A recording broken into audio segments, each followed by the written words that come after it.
दोस्तों, उर्दू रीडिंग के आज के इस वीडियो में हम अपनी जो कहानी चल रही है रोज़, जिसके लेखक है आगे, उसका छठा हिस्सा साथ साथ पढ़ेंगे।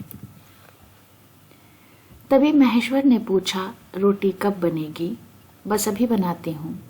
पर अब की बार जब मालती रसोई की ओर चली, रसोई कहते हैं बावर्ची खाने को, ओर का मतलब होता है तरफ, तब टीटी यानी उसका बेटा कि कर्तव्य भावना, फर्ज के हाथों मजबूर फर्ज निभाने का जज्बा।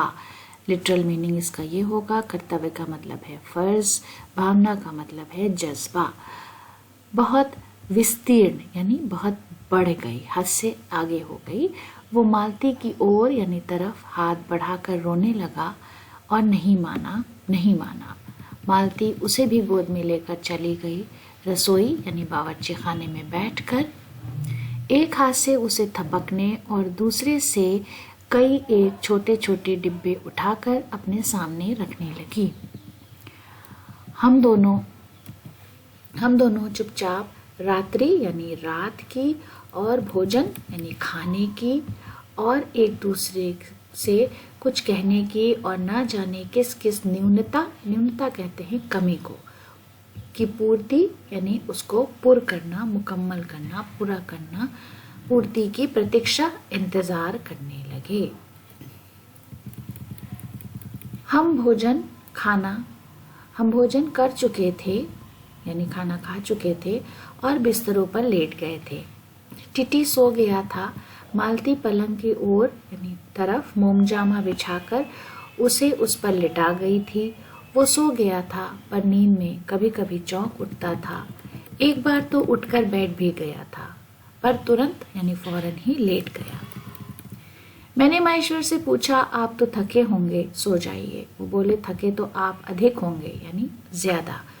18 मील पैदल चलकर आए हैं। किंतु मगर उनके स्वर ने मानो जोड़ दिया। उनकी स्वर कहते हैं आवाज को, तो स्वर मैस्कुलिन नाउन है, इसलिए हिंदी में उनके इस्तेमाल हुआ है, और उर्दू में आवाज फेमिनिन नाउन है, इसलिए उनकी है। मानो कहते हैं जैसे को कि थका तो मैं भी हूं। मैं चुप रहा। थोड़ी देर में किसी अपर संज्ञा यानी स्नाफी इस्म ने मुझे बताया वो ऊँघ रहे हैं। तब लगभग 10:30 बजे थे। मालती भोजन कर रही थी यानी खाना खा रही थी। लगभग का मतलब होता है तकरीबन। मैं थोड़ी देर मालती की ओर यानी तरफ देखता रहा। वो किसी विचार कहते हैं ख्याल को में, यद्यपि बहुत गहरे विचार में नहीं। यद्यपि का मतलब है हालांकि। विचार यहाँ पर तखय्युल के हवाले से इस्तेमाल होगा, यानी किसी गहरे तखय्युल में नहीं। लीन का मतलब होता है मुनहमिक हुई। धीरे धीरे खाना खा रही थी। फिर मैं इधर उधर खिसक कर पलंग पर आराम से होकर आकाश की ओर देखने लगा, यानी आकाश आसमान है, और देखने लगा, आसमान की तरफ देखने लगा। पूर्णिमा कहते हैं पूरे चांद की रात। आकाश आसमान अब अनब्र यानी साफ था।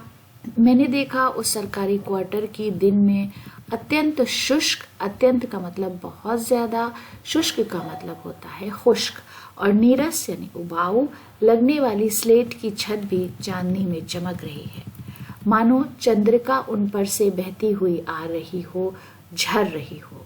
चंद्रिका यानी चांदनी, झरना का मतलब होता है झरना या बरसना, जैसे चांदनी हम कहते हैं उर्दू में बरस रही है।